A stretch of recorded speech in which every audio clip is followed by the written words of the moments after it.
Hey everybody, this is Ryan. Welcome to another episode of Let's Play Terraria. Alright, so today, I'm going to pause it really quick. So today, I am going to kill a couple of bosses. I'm going to kill the Eater of Worlds and the Eye of Cthulhu in Expert Mode. Now, I've already killed the Eye of Cthulhu in Expert Mode. As you can see from my shield right here, this is the item you get when you kill him. It's extremely useful in Expert Mode. It allows a double dash where you attack, but so this fight's a little bit harder than you're used to. It's not crazy insane harder, it's just a little bit harder. The first time I did it, it was when he spawned randomly. I killed him with gold armor, a gold bow, and an iron skin potion. I did make this little arena here. Basically, the whole point of the arena, it's not even so much as the platforms. I mean, the platforms always help because you can get some distance. Let's go ahead and get it started. You know, the platforms always help because it gives you a little bit of distance and you can, you know, run around and do your thing. I'm going to be using the space gun with meteorite armor here. Stuff you would not have the first time. But anyway, so the whole point of the arena is in large part so you don't get interrupted by other stuff. So, because I mean, the last thing you need in this fight is zombies or whatever else coming at you and hitting you for, you know, 20 damage at a time. And this fight's, it's like I said, it's not hard, but it's a much harder fight than you're used to. And a big part is all of these eyes. You see all these eyes coming at me? I mean, he puts them out pretty much non-stop this time. So what you're gonna want is, and he does this too, this is the other big thing. But yeah, the eyes are a really big deal. So what you're gonna wanna do is get a sword. If you can get like the katana from the Traveling Merchant or the enchanted sword, it has auto swing, it swings really fast, fantastic for this fight. If not, well, just go do your best, man, you'll get it. And yeah, then he goes in super crazy mode like this, as you can imagine, with you know, a gold bow that shoots a hell of a lot slower and does a hell of a lot less damage. This fight is it's harder, but you can do it. You know, you can do it just fine. I've seen people do it with 100 health and less gear than that. So it's not that big of a deal. I just wanted to show you his moves and kind of his attack pattern and stuff like that. But that's how you do it. And now, when you do this in Expert Mode, you get this treasure bag. And the whole reason, at least I think the whole reason for the treasure bag, is that if you're playing in multiplayer, everybody gets their own treasure bag. So, you know, you're not competing for drops anymore. It has essentially the same stuff, except for this Eye of Cthulhu shield, as the normal one does, but everybody gets their own wonderful little gift bag for defeating the boss. And let's just go ahead and open it so you guys can see. Another Cthulhu shield, of course, and just some random stuff that doesn't really matter. Now, I am going to go kill the Eater of Worlds, but while I'm next to my base, I did want to combine something really fast. I told you guys I would show things that I combine, because I didn't, kind of leading up to this point. So, the next thing I want to combine to make this awesome information guide that you can get, I'm going to combine a metal detector, a stopwatch, and a DPS meter. The DPS meter and the stopwatch you can buy from the Traveling Merchant. They're a couple gold each. The metal detector you get from the Nymph. I believe it has a 50% chance to drop in pre-hard mode, and then a 100% chance once you get to hard mode. That makes sense? Great. But yeah, I'm gonna do it, and boom. And that's all this little stuff over here. Basically, it doesn't do anything different than they all do separately, but it combines them into one thing. So I now have my Lucky GPS, my Goblin Tech. I am working on the other two pieces. I still have to get all three of the Fisherman's things. I need the radar, which I can get from just a normal chest. I just have to freaking find one that has it in it. And then there's a kill count meter from the dungeon. But for now, we are going to go kill the Eater of Worlds. And here we are at the Eater of Worlds fight. So I am going to try to do this somewhat conventionally, and that is not use this Medusa head that I have right here. This is a super rare drop from, you wouldn't have guessed it, but the Medusa drops. It's like a 1% chance to drop. Really annoying fight. I could go on about how I'm not going to say overpowered the Medusa is, but more unfair. There's just a lot of things about instant death that's not super fair with that. But anyway, that's another story. And anyway, so I'm going to try to use a Vile Thorn and my enchanted sword. That's about it. I got a rope going all the way up to the top so I can get out of this. I did fight him once, obviously. I wanted to see kind of what his attack patterns were so I wouldn't sound as incompetent as I usually sound when I do boss fights and whatnot. And the only thing I could tell is he was a lot faster. And then he killed me. He got me trapped down here and then I died. And that's about it. Killed my 100 blue slime. It finally happened. The long wait is over. Alright. So. Here we go. Classic Eater of Worlds. I didn't take any of my potions, so I'm just going to hit B and take everything and hope I didn't waste a ton of stuff. Even though I probably did. Nice. Nice, take that, you stupid Eater of Worlds! Expert mode. He does do a significant amount of damage, though.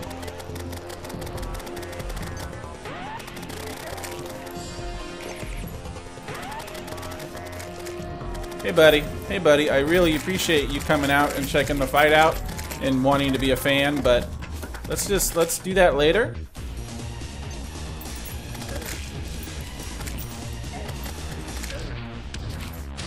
I am almost dead.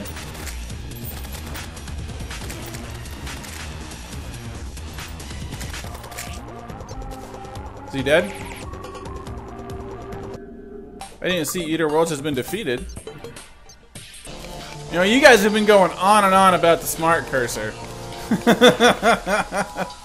And yes, the smart cursor has very limited use. It isn't horrible in every situation. Not like shift click. Shift click, yes, no. Shift click is never a thing. Smart cursor isn't the worst thing ever. It's very, very rarely useful, but it is useful. So, I killed him. And we didn't get no drops. That sucks. Alright, so we're going to try this again. I'm going to try out this Medusa head. See how well this works on him. I went ahead and summoned him this time.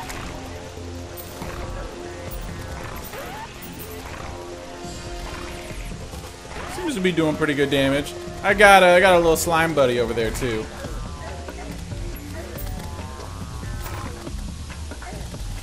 See if I can get it charged up. If you hold it down, it like charges up. Yeah, that did pretty good damage. I'm not in very good non-damage taking position at the moment.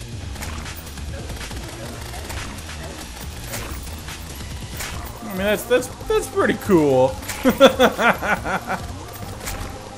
I love overpowered weapons.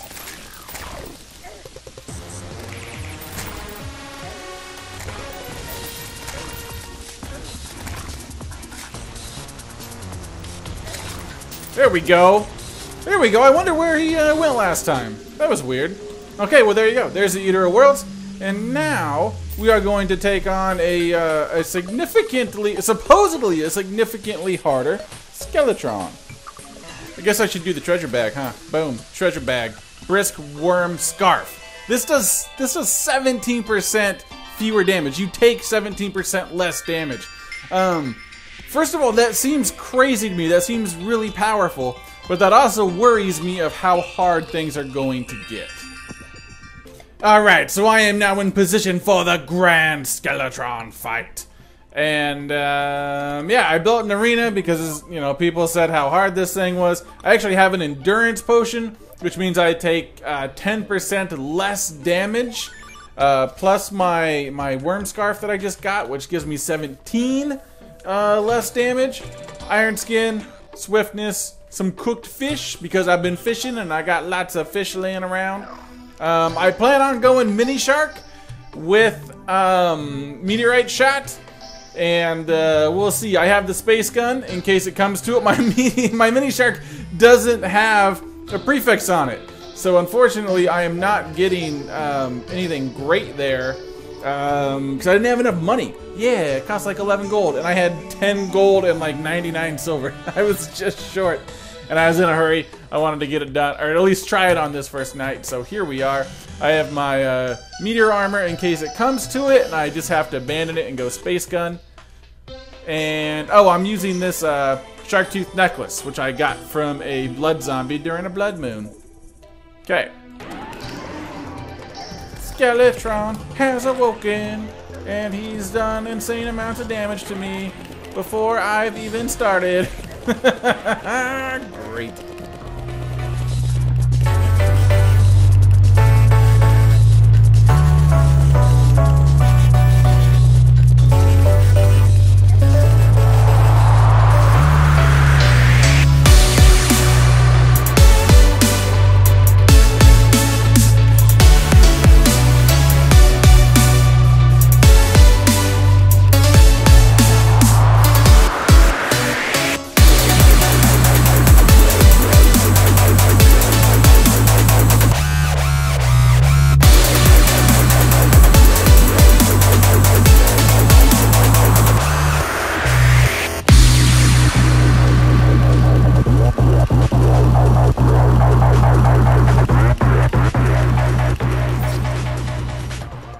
Alright, so about halfway through the fight, I realized I wasn't hurting him. And, so it looks like you gotta take out his hands first, and then you can do damage to him. Alright, so I'm about ready to try this again. And I remember a while ago, I made a video where I killed Skeletron, I think using nothing but spiky balls. And I'm not thinking this is gonna go quite that well, but I do think I might be able to do a lot of damage to his hands this way. So we're gonna throw all of these spiky balls out here. Oh, I did it too early.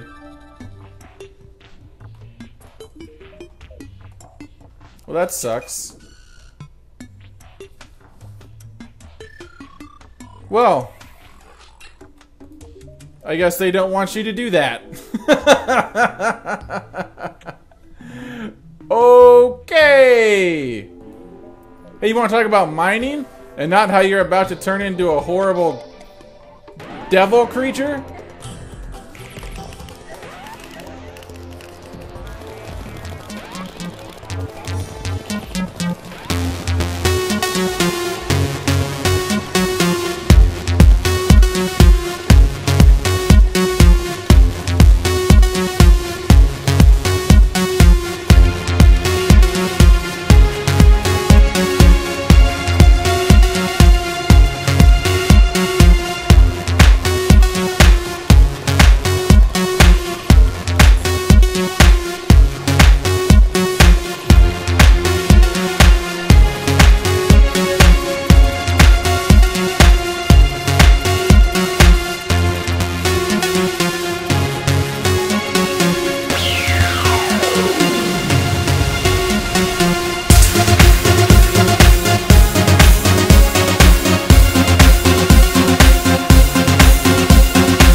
right. Second time's the charm. Ran out of bullets at one point there, but stayed with it. Had my space gun, thankfully. Didn't have to worry about mana with the meteorite suit. And now, well, let's go ahead and check it out. So before, so we got the Book of Skulls, which is a spell I will never use. And the Bone Glove, I believe this, yeah, lets you throw, I was gonna say, I believe it lets you throw bones. And then right there in the description, throws empowered bones. And now, we are on to the dungeon to get one of my favorite items, the Cobalt Shield, so we don't take knockback anymore. I have been using the Space Gun and Meteorite a ton in Expert Mode. I mean, I never, ever used it before in the other game. And mainly because of the range that you get. I mean, Space Gun's a really good weapon. And then with the range that you get, you don't have to get close and die to enemies. Really good weapon in Expert Mode. Check it out if you're struggling to do some stuff. But that's gonna do it for this episode, as we go into the dungeon next time. So thanks for watching, everybody. And until next time, see you guys.